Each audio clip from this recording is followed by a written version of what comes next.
Hi, everyone. Welcome back. This is another episode. We have a testimony about the Ascend program, and this time from Yoshi from the Bay Area. Would you like to introduce yourself a bit? Yeah, I'm Yoshi. I'm 23 years old, born and raised Bay Area, California. I did 3 years of GPA. Um, and after coming home from GPA, it's kind of like chilling for a year and a half before I decided to do a SEND program. Okay. Yeah, sounds good. So, yeah, Yoshi did the Ascend program, I think 2 cycles ago, and then last cycle, you're helping out as a facilitator, Mm. and you will continue helping as a facilitator next cycle. So, yeah, so we're Well, curious. Yeah, go ahead. sorry, I actually I won't be able to continue helping as a facilitator next cycle because I moved to the CARP Center here in the Bay Area. It was just a lot more busy than I thought it was going to be. Sorry about that. Okay, no worries. Okay, plans Yeah. change, things come up.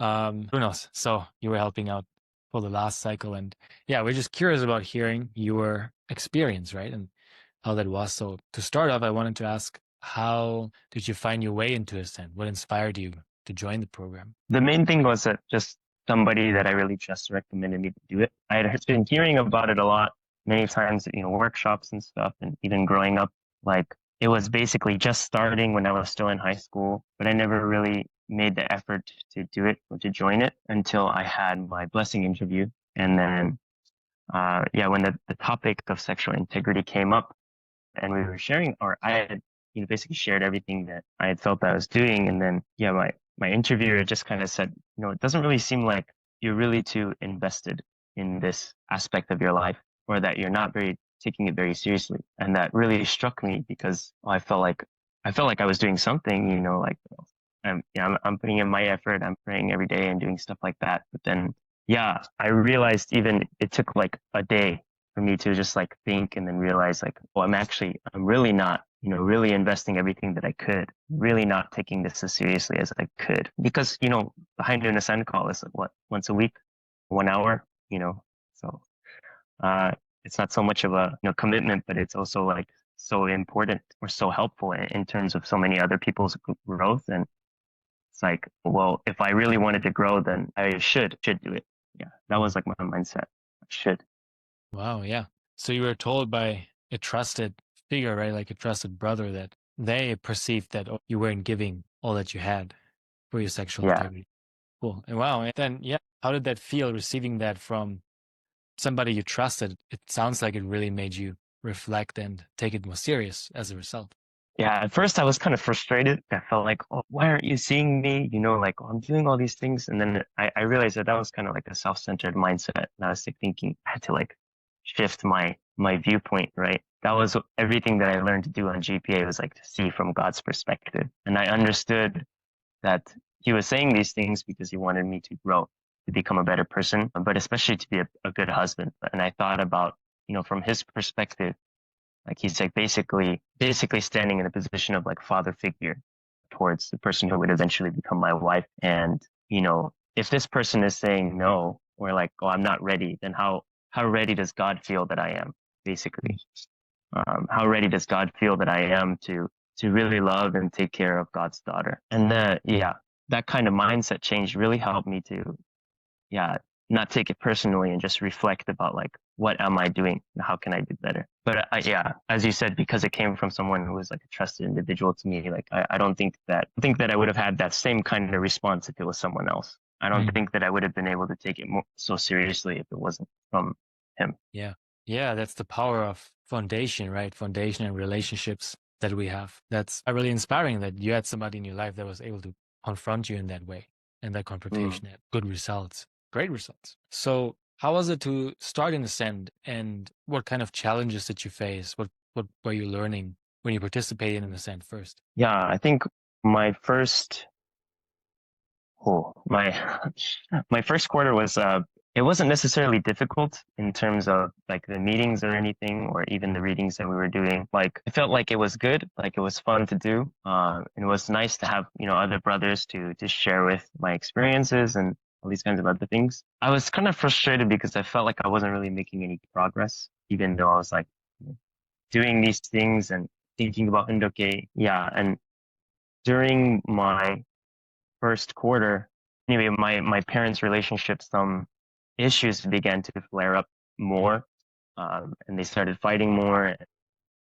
Even like to the point where my mom began to stay in another place, to separate from my dad. And that was really, really challenging for me internally. But I really felt like that was where Ascend shined for me the most, was because like even in my lowest moment, like I could have some time just to share. It was so crazy actually that time when my mother first moved out, basically all the other people in my Ascend group canceled, and it was just me one on one with my facilitator. And I felt like, wow, this is God's gift to me. He gave me this opportunity to just have one on one to share with this one person, and it was really good because I knew my facilitator. I did GPA with him, so we were already pretty close. Yeah, and I was really grateful for support and but also him encouraging me to reach out also to other people that could really help me in a more substantial way. Um, yeah, and then my second quarter as a facilitator, I think of course I was still dealing with that issue internally, but as a facilitator, the same frustration of like not really being able to break through came up. Like, oh, I'm a facilitator for High Noon. I'm doing all these conditions and preparing for these calls and doing my best to support my members. But you know, even in my own life, I feel like I'm not really making a lot of progress in my sexual integrity. And there was a point during my second quarter where I had relapsed, and then I just felt like so miserable. Like I felt like this is impossible. Like how can I do this? I don't know. Like it's this kind of overwhelming feeling of like, yeah, I can't do it. It's not possible. Or like faithlessness. That's the word that I was looking for. Mm. And I was so frustrated. And I went to like older brothers and trying to receive some kind of guidance or support. But it was during that time I realized like, oh, I have to be the one to change, right? Um, Even if they tell me to do all these things or they try to help me in whatever the way they can, it doesn't really change the way that I live my life or I see myself. And I don't know, like somehow I feel like I needed that kind of period of just like hopelessness and faithlessness to really like go down to the bottom so I could rebuild like my own foundation for myself. And I think after that period, I felt like I saw the most growth, and it was like so quick, you know. I had done basically 6 months of Ascend, basically nothing. And then, in like 2 weeks or something, I felt like I became a completely different person. So yeah, I think I really appreciate those challenges actually that came up in my life because they helped me to reflect, of course, but also to make uh, decisions about my environment, where I decide to live and who I decide to spend my time with and that kind of stuff. Yeah. I think it was good in terms of my journey and my sexual integrity. Yeah, to confront myself in that way to make those hard decisions. Well, man, yeah. Thanks so much for sharing that. It really Hmm. highlights your individual journey that you experienced, right?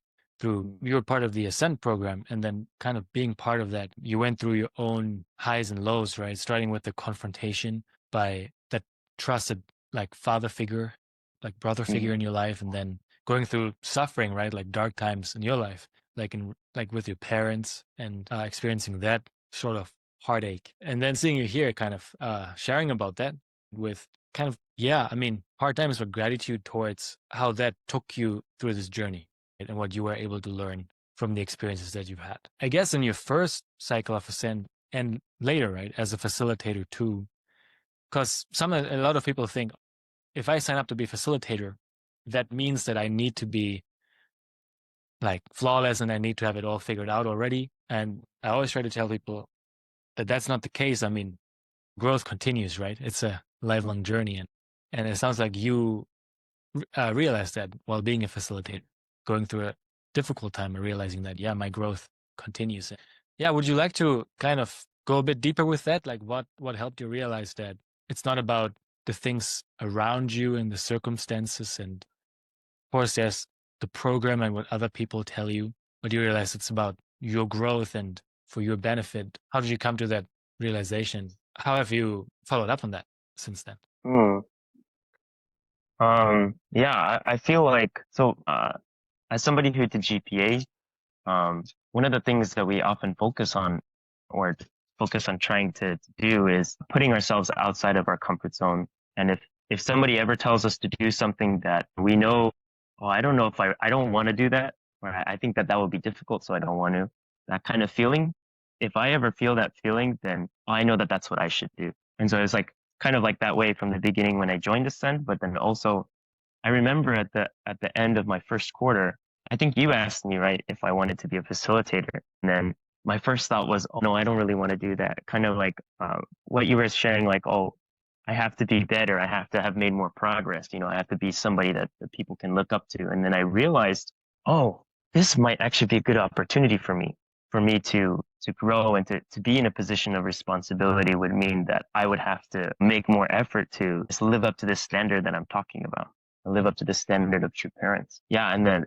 that actually really inspired me because I felt like, oh, if he's asking me, somebody who, I think, or I felt like surely there would be somebody better. But of course, if he's asking me, that means that there isn't anybody else. That was my mindset. So I say, if I say no, then that would be difficult for him. And I feel like this is a good opportunity for me anyway. So I should do it, even though it was like, oh God. I mean, you can ask my team, my facilitator team, our first 2 weeks was so awkward. I was just like, I was like, and then we can share, I guess, like that kind of experience. Yeah. Uh, I really, really feel like the point of being in a facilitator role is like really just so that you can basically be a better participant. Because I feel like since I had that responsibility, I really focused more on the content of the reading. I really focused more on what people were sharing about and how could that relate with me and my own experience. And I realized I didn't do those things when I was in my first quarter. And so, yeah, of course, in the beginning, I felt like, oh, I'm unworthy, or I do this and I do that, or I'm not really, a great example. But I realized that to be a facilitator, I don't need to be all those things. I just need to forget what I think it was either Benji or somebody else said in the training portion for facilitators is like, well, you're basically just another member or another participant of the Ascend program. You just happen to have a greater responsibility in that you're starting the call, you're facilitating conversation, but it's not like you're necessarily somebody who is responsible to give advice or give support in that kind of external way. You just have to listen. And I realized that, yeah, that was something that I really felt like I could work on and I was capable of doing. Yeah, it was a really good experience. Yeah. Yeah. Thank you for sharing. I'm glad that that facilitating experience took that turn for you. Yeah. And Mm, it sounds like a turning point for you, right? Realizing that, yeah, you don't need to have it all figured out. And yeah, it's being another member taking on the responsibility of leading, facilitating a little bit of the flow, but it doesn't mean that you need to have all the answers for everybody, right? And it also doesn't mean mm, that your growth has not is finished already, right? Yeah. Yeah, that's great to hear. And it's a testament, right, that people can start and then through the process they can get into leadership and learn how to lead the conversation. So for that, was there a progression? Because you said, yeah, the beginning was obviously kind of awkward and you had to get used mm. to speaking in front of the group, but how did that evolve over time? I think it just came with being comfortable with the group, the other people, but also like comfortable with, oh, this is my responsibility. I just have to make sure that I don't talk too much, that everybody else has the opportunity to speak. And that, I feel like in the beginning, I was kind of more focused on like making sure the flow was good. Like it was a good experience, I guess, that they were very timely. I was more focused on the time and on the order of everything the proper way. But then I realized as the weeks went by, it's actually sometimes it's more important to just have 40 minutes to just like some brother just needs to say something, share something. Or sometimes it's more important to just say, okay, well, that's enough for sharing and let's go into the reading because I feel like this will be good for us. Yeah. And I think being comfortable is the main thing. Just being comfortable to be myself and being comfortable to be with my brothers and knowing that they're not going to judge me if I mess anything up or go in the wrong order, and accepting myself that I can make mistakes, but in this environment, it's okay. It's not going to be like, I'm not failing a test. Mm. Yeah. Yeah. Yeah, it sounds like that as you learn and realize that it's not about you, being the shining star in the group, but you being part of the group and part of the growth and part of the process, that also you felt more comfortable and more natural and like participating and sharing and enjoying the flow more than in the beginning when you were stressing yourself out over the appearance and how you showed up. Would you say that's right? Yeah. Yeah. I would say that. Yeah. Yeah, cool. Yeah, and so you've participated twice, once as a facilitator. So you've already shared a lot about your journey, and I guess summarizing it or adding to it, how do you feel like Ascend has helped you overcome your shadows and heal and grow? I think the main thing is just to have like a community, or to have like people that really know me, really understand me, because I could have that relationship with God. Like God can know every little detail about my life, and I can report about every little thing, which is good. But for me, it doesn't really feel as like substantial as, for example, I tell my older brother figure and I report to him. But of course, it's more like a vertical relationship, right, between me and this older brother figure. And in a high noon group, you're all the same. You're all, well, of course, you're all at different levels in your spiritual journey and your growth and your sexual integrity, but you're all focusing on the same goal. You're all kind of on the same level as participants, and you're all there for each other. You all want to hear about the other person. You all want to be a good supportive brother for your brothers. Yeah, and I really felt like that kind of a very centered horizontal relationship is very important in my life. And I really feel like, even though we don't even live in the same community, but I feel very close to these brothers, that like, even when just like kind of seeing them randomly, because I attended a workshop in LA, um, was so excited. It's like, wow, I know this guy, and then we gave each other a hug, and that kind of stuff, that kind of relationship is very precious. And I feel like that is really what uh, helped me the most in this end. Yeah, so the community and peer-to-peer support through Ascend. Yeah. So now after Ascend, what has changed for you? And where do you see yourself going from here? I think the main thing that really changed is like kind of my mindset towards myself, and towards the kind of urge or like thoughts and the temptation that I have, um, in my desire, basically. It's kind of changed in a more God-centered view, like, uh, especially towards myself. One of the key teachings of Ascend is grace. Uh, learning, of course, to give grace to others, but also to receive grace for yourself. And, you know, accepting that even if by like some standard I might not be quote unquote worthy, right? That God still loves me and wants me to be happy.